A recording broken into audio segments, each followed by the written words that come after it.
Bharat innovate summit में गए और फिर पेरिस में वीवा टेक हुआ, जिसमें भारत ने इस बार महत्वपूर्ण भूमिका निभाई और इसके साथ साथ अनेक देशों के राष्ट्राध्यक्षों से द्विपक्षीय वार्ताएं और साइड टॉक्स हुई, जिसमें अमेरिका के राष्ट्रपति श्री डोनाल्ड ट्रंप, ब्रिटेन के प्रधानमंत्री Shri Keir Starmer, German chancellor Friedrich Merz, UAE के president Sheikh Mohammed bin Zayed al Nahyan, Ukraine के president Shri Zelensky, Canadian prime minister Mark Carney, European council के प्रेसिडेंट एंटोनियो कोस्टा और European commission की president Ursula von der Leyen थी।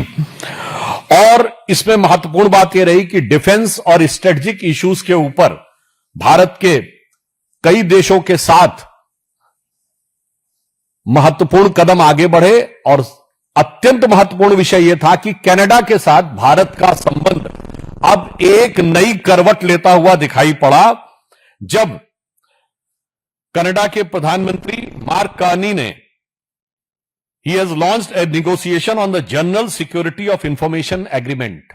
भारत और Canada के संबंधों में सुरक्षा और संवेदनशीलता का जो विषय आ गया था, उसके बीच में एक सामान्य समझौता हुआ, जिसमें सूचनाओं का समुचित और तत्काल आदान प्रदान का एग्रीमेंट हुआ। यह दिखाता है कि विगत लंबे समय से कनाडा के साथ संबंध जो एक प्रकार के पक्ष में चल रहे थे, उन्होंने करवट लेते हुए एक नए सकारात्मक दिशा में भारत और कनाडा के संबंध आगे बढ़े हैं। इसके साथ साथ 50 बड़ी कंपनियों के सीईओ, बिजनेस लीडर और इनोवेटर्स के साथ भी प्रधानमंत्री जी की मुलाकात हुई। और इससे भारत को क्या हासिल होता है?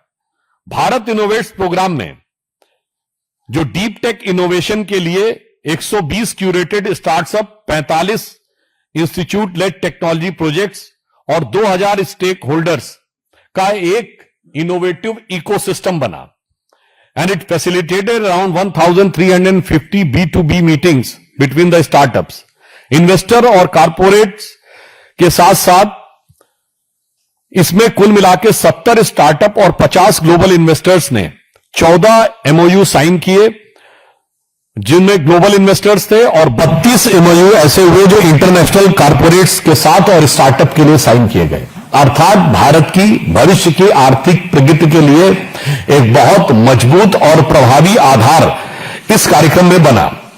अब इसमें एक अत्यंत महत्वपूर्ण बात यह रही कि भारत और फ्रांस ने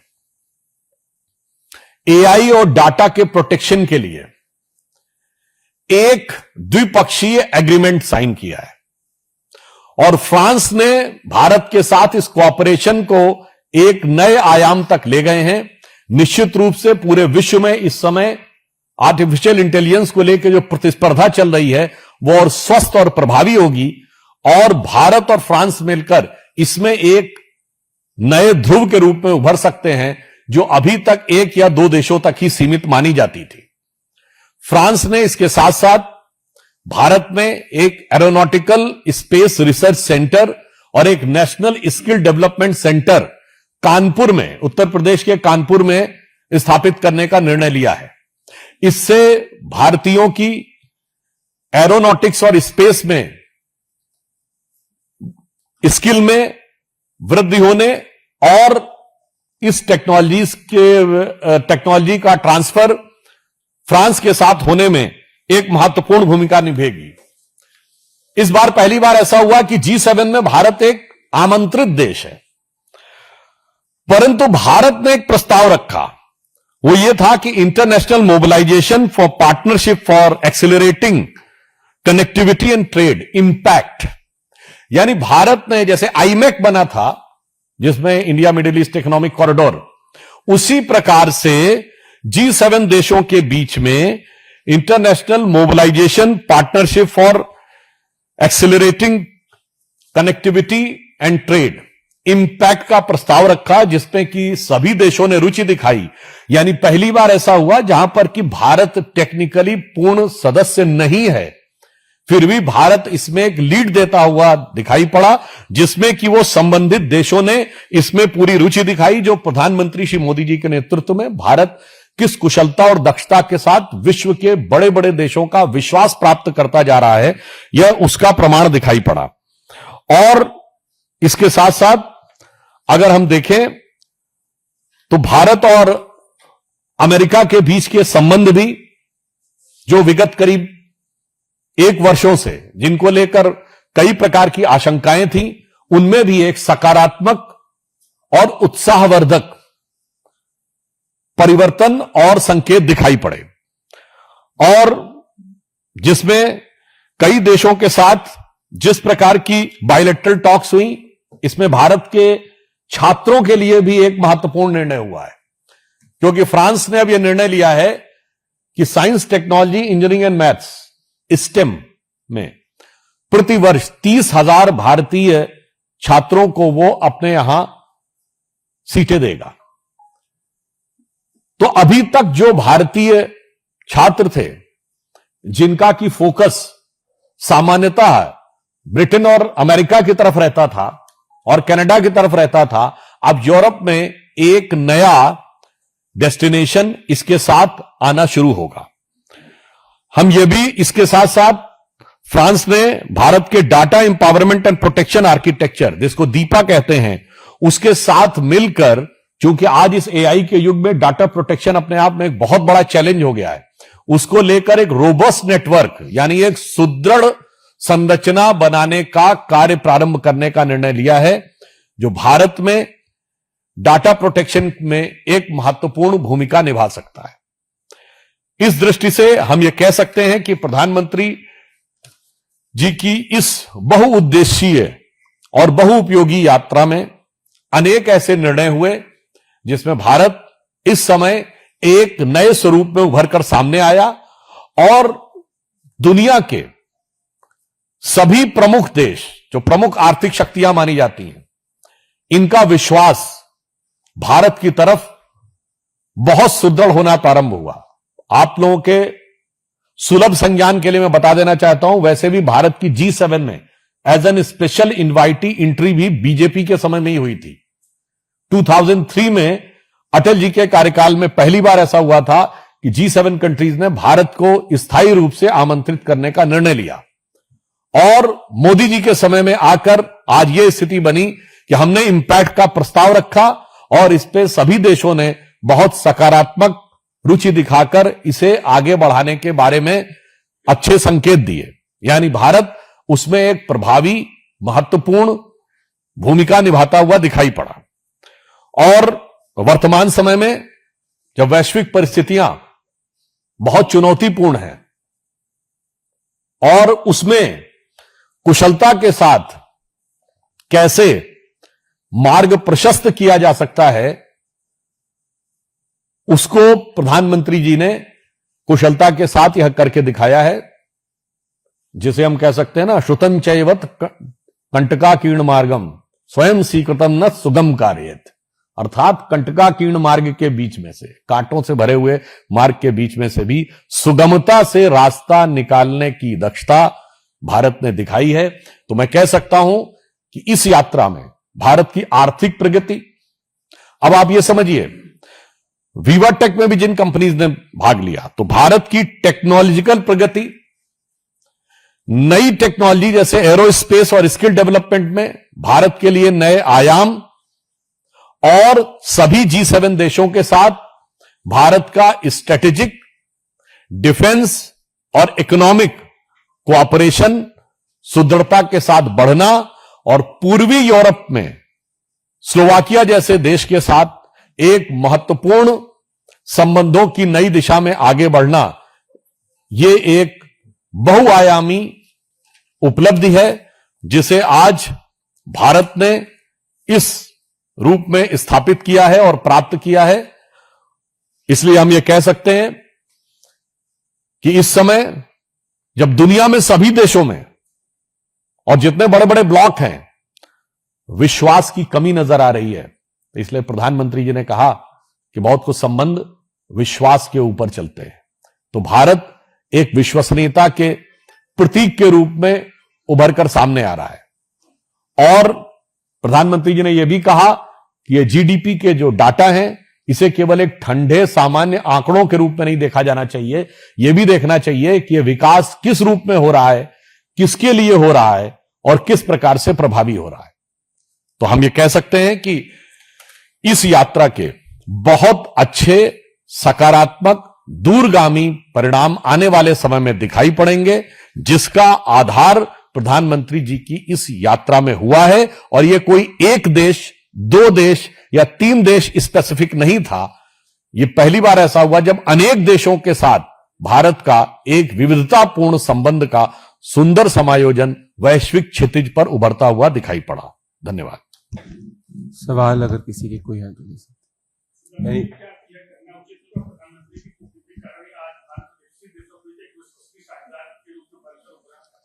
देखिए, भारत की 140 करोड़ जनता की क्षमता पर विश्वास और उसको विकसित होने का जो मार्ग प्रधानमंत्री जी ने प्रशस्त किया, उसके कारण निश्चित रूप से आज यह स्थिति आई है। मैं एक छोटा उदाहरण देना चाहता हूं।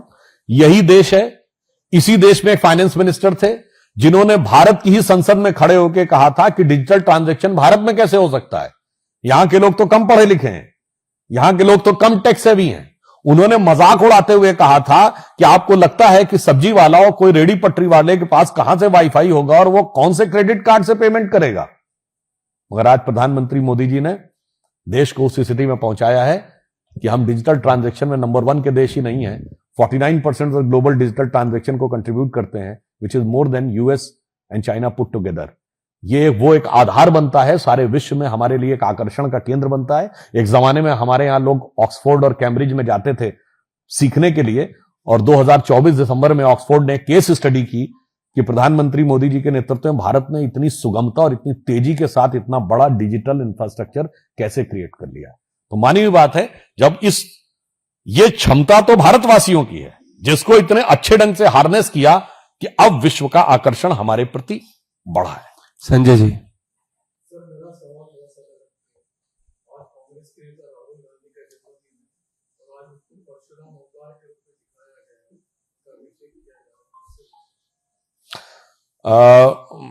उनको जन्मदिन की बधाई देता हूं, और मुझे लगता है कि चाचा नेहरू का जन्मदिन बाल दिवस के रूप में मनाया जाता था, तो अब ये दर्शकों के विवेक पे छोड़ता हूं या देश के ऊपर कि उनका जन्मदिन किस दिवस के रूप में मनाया जाना चाहिए। और जहां तक उनके समर्थक जिस भी प्रारूप में उन्हें रखना चाहें, विगत 12 वर्षों में उनकी प्रस्तुतिकरण, उनकी वेशभूषा, उनकी भावभंगिमा में जितने परिवर्तन आए हैं, मुझे लगता है शायद एक दशक में किसी नेता के आपने स्टाइल, बॉडी लैंग्वेज, अपीयरेंस में इतने बड़े परिवर्तन नहीं देखे होंगे। मगर उसके बावजूद वो जनता के दिल में अपना स्थान लगातार खोते चले गए। तो मुझे उनके लिए पुराना एक गीत याद आता है, जो आपने कहा ना, नया स्वरूप देने का जो बार बार प्रयास होता है, कि रहते थे कभी जिनके दिल में हम जान से भी प्यारों की तरह, अब बैठे हैं उन्हीं के कूचे में पर आज गुनहगारों की तरह। और उसी की एक लाइन है जो अब, ये तो कांग्रेस के लिए है और राहुल गांधी जी के लिए लागू होती है, स्वरूप धरे जीने के लिए बैठे हैं हजारों जहर पिए, ठोकर न लगाना हम खुद हैं गिरती हुई दीवारों की तरह। प्रज्ञा जी।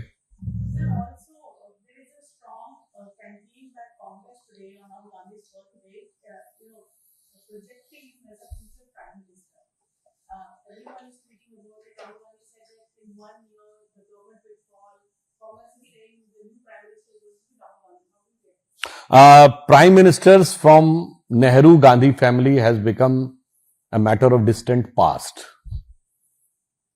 Last prime minister from Nehru Gandhi family was late Sri Rajiv Gandhi. So after 1989, it's 37th year. And still, I think if they are talking about future prime ministership, for that, he has to do something serious on the ground rather than doing those things which are frivolous and mischievous.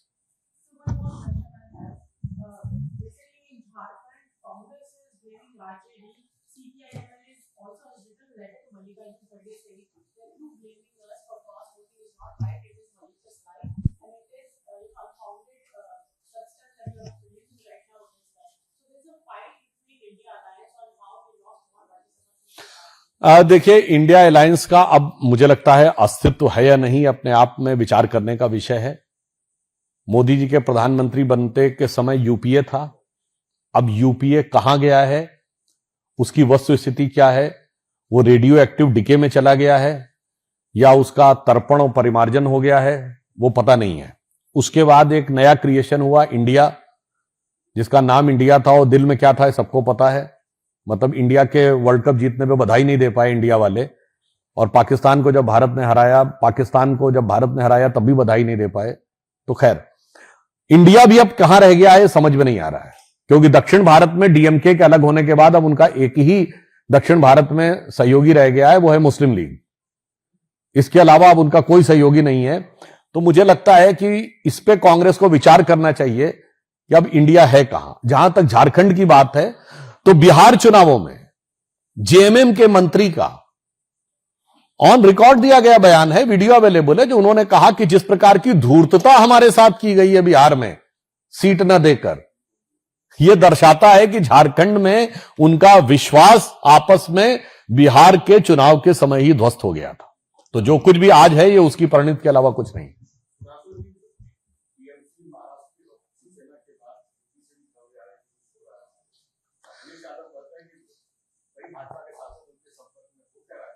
देखिए, हम जैसे कहते हैं, ये सब उन पार्टियों का अंदरूनी मामला है, और जो कुछ हो रहा है वो उनका इंटरनल मैटर है, उस पर हम लोग कोई टिप्पणी नहीं कर रहे।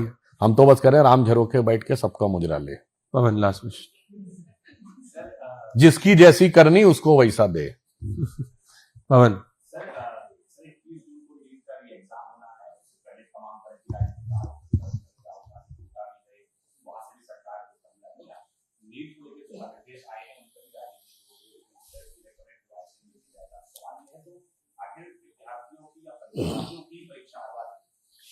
देखिए, नीट के विषय को लेकर सरकार पूरी तरीके से सतर्क और संवेदनशील है और सजग भी है।